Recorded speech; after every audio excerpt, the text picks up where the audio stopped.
Good morning, student. Today we are going to start a new chapter that is called friction. तो a ball roll on a ground reducing in speed. कोई भी ball जो होती है ground में role करती है, अपना स्पीड को रिड्यूस करती है और after some time it is stop rolling. When we stop a paddling, वैसे हम लोग जब साइकिल चलाते हैं तो भी जब हम पैडलिंग करना स्टॉप कर देते हैं, it's slow down and finally stop. वो साइकिल क्या होती है, स्लो डाउन हो जाती है, जंत में रुक जाती है. तो any object moving over the surface of any another object, तो कोई भी ऐसा ऑब्जेक्ट है जो कि कहते हैं मूव कर रहा हो किसी सरफेस पे, किसी दूसरे सब्जेक्ट पे, तो क्या होता है वो मूव करते हुए धीरे धीरे स्लो डाउन हो जाती है और फाइनली स्टॉप हो जाती है. जबकि हमें बाहर से कोई उसमें एक्सटर्नल फोर्स अप्लाई होता हुआ नहीं दिख रहा है जो कि इसे रोक रहा हो. तो आखिर क्या वजह है जो ऑब्जेक्ट को स्टॉप करता है on prevent stationary object from moving, और कौन सी वजह है जो स्टेशनरी ऑब्जेक्ट को मूव करने से रोक रही है. This is the frictional force. ये है एक फ्रिक्शनल फोर्स जिसका काम है हमेशा मोशन को अपोज करना. We have learn in the previous chapter, पहले पढ़ चुके हैं कि friction result from two surface, किसी दो सब्जेक्ट सरफेस के आपस में रबिंग की वजह से फ्रिक्शनल रिजल्ट होता है. Friction result from two surface rubbing against each other. तो जब भी कोई दो सरफेस आपस में रब होगी एक दूसरे से तब फ्रिक्शन होता है ना, या फिर उस पर किसी भी रिलेटिवली मूव कर रही हो. दस the force of friction resist the motion. हमेशा फोर्स ऑफ फ्रिक्शन क्या होगा, वो मोशन के खिलाफ काम करेगा, विरुद्ध काम करेगा. Resist the motion of object और रिटार्ड द मोशन. हमेशा ऑब्जेक्ट के मोशन को रेजिस्ट करेगा या उसको रोकेगा. Friction force always act in direction opposite. तो कोई भी फ्रिक्शन फोर्स वो हमेशा अपोजिट डायरेक्शन में वर्क करेगा जिस डायरेक्शन में मोशन हो रहा हो. For example can handle the motion of an object by slowing it down and prevent object from moving at all. तो क्या कर रहा है, ऐसे भी ऑब्जेक्ट जो है उसके मोशन को खिलाफ कर रहा है जिसकी वजह से स्लो हो जाती है, या किसी ऑब्जेक्ट को मूव करने से रोक रहा है. तो फ्रिक्शन में हम क्या कह सकते हैं, काइनेटिक या स्टैटिक फोर्स कह सकते हैं. If we pushing force is greater than the frictional force, और जब भी पुशिंग फोर्स फ्रिक्शनल फोर्स से ज़्यादा होगा the object will move and the frictional force is kinetic friction. और यहाँ पे जो फ्रिक्शन फोर्स होता है वो काइनेटिक फ्रिक्शन होता है. विच सिंपल मीन्स मूविंग फ्रिक्शन. जब हम किसी फोर्स पे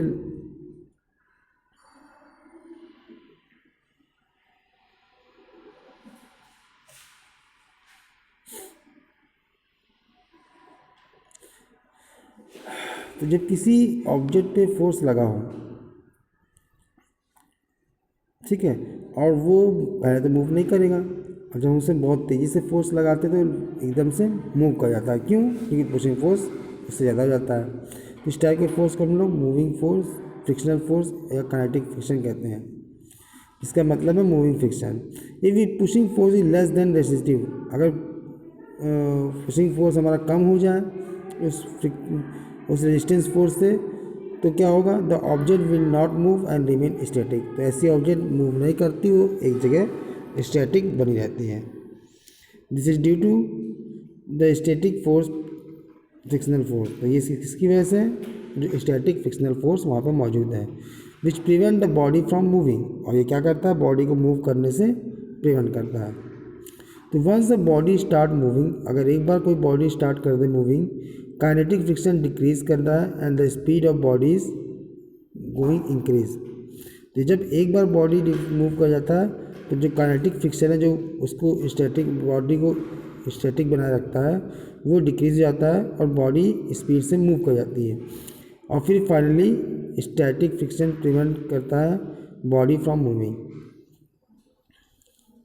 अब आता है what cause of friction. Friction की वजह क्या है.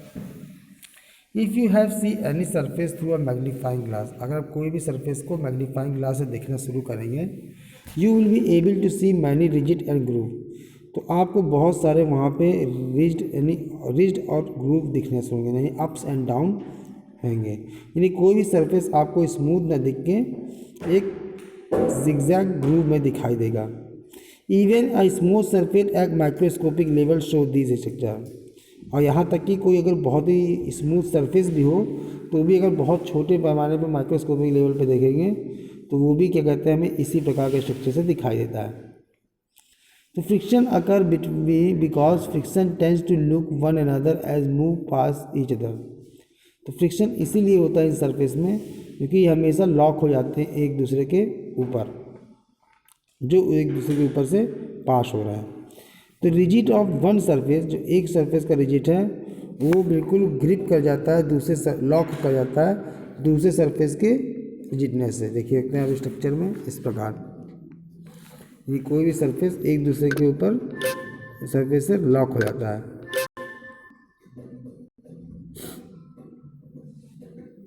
The effective creating a type of interlocking, जिसकी वजह से एक प्रकार का इंटरलॉकिंग बढ़ जाता है सरफेस के बीच में।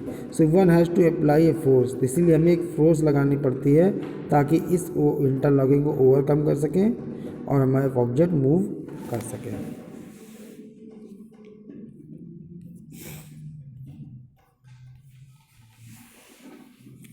अब आता है मैग्नीट्यूड ऑफ फ्रिक्शनल फोर्स। क्या क्या चीज़ें हैं या क्या क्या मैग्नीट्यूड हो सकती हैं फ्रिक्शनल फोर्स की। The magnitude of frictional force depend on nature of surface. कोई भी मैग्नीट्यूड जो होगा फ्रिक्शनल फोर्स का वो डिपेंड करेगा कि सरफेस किस तरह का है हमारा। दे आर इन कॉन्टैक्ट, जो भी इसके कॉन्टैक्ट में है। The force pushing them together, ठीक। The force is usually related to the weight of, और किस पे डिपेंड करेगा, जिस फोर्सेस को पुश किया जा रहा है।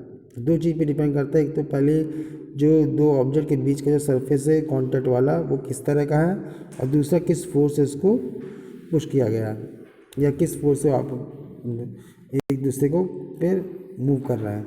This force is usually related to the weight of object, ये डिपेंड करता है इस ऑब्जेक्ट के वेट से। तो magnitude of force is depend upon following, किस किस बात पर डिपेंड करता है। वेट ऑफ स्लाइडिंग ऑब्जेक्ट, उस स्लाइडिंग ऑब्जेक्ट का वेट कैसा है, और दूसरा सरफेस ऑफ स्लाइडिंग ऑब्जेक्ट, उस सरफेस स्लाइडिंग ऑब्जेक्ट का सरफेस कैसा है। तो जैसे हम नीचे एक्टिविटी में देख रहे हैं, ठीक, पहले वाली एक्टिविटी में क्या है, देखिए हम लोग स्प्रिंग लिए हैं, पहले ब्लॉक को स्प्रिंग से अगर खींच रहे हैं तो उसमें जो वेट है वो कम लग रहा है, मतलब फोर्स कम लग रही है उस एक ब्लॉक को खींचने में। लेकिन हम दो ब्लॉक कर देते हैं यानी वजन बढ़ा देते हैं, हम क्या देखते हैं, फोर्स ज़्यादा लगता है। इस एक्टिविटी से क्लियर हो जाता है कि जो ब्लॉक वेट ज़्यादा जैसे बढ़ेगा तो उस पर लगाने, उसको मूव कराने के लिए फोर्स भी ज़्यादा लगने लगेगा, यानी फ्रिक्शन बढ़ जाता है। दूसरी एक्टिविटी है, नीचे एक में सैंड पड़ा है, एक कपड़े रख दिया, एक हमने ग्लास शीट रख दिया।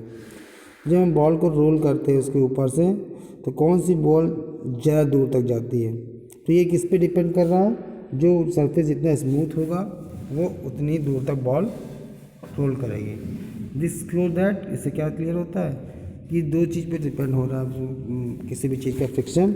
एक तो उस ऑब्जेक्ट का वेट कितना है, कितने फोर्स के साथ वो पुश कर रही है अगले ऑब्जेक्ट को, और दूसरा कितना स्मूथनेस है उस पर डिपेंड करता है। ज़्यादा स्मूथ सरफेस है तो ज़्यादा कम, जितना ही कम फ्रिक्शन होगा, और ज़्यादा रफ सरफेस होगा तो उतना ज़्यादा फ्रिक्शन होगा। तो वही लिखा है एक्टिविटी में, you will notice that the ball roll maximum distance on glass surface. तो जो बॉल होता है वो ज़्यादा डिस्टेंस रोल करता है ग्लास सरफेस में। It roll the shorter distance on layer of sand, sand पे कम डिस्टेंस, वो शॉर्टर डिस्टेंस करता है।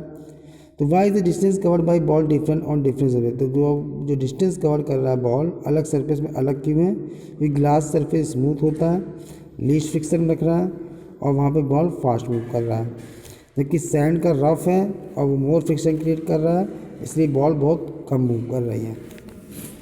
तो आज के लिए इतना ही करते हैं, इसके आगे नेक्स्ट डे देखेंगे।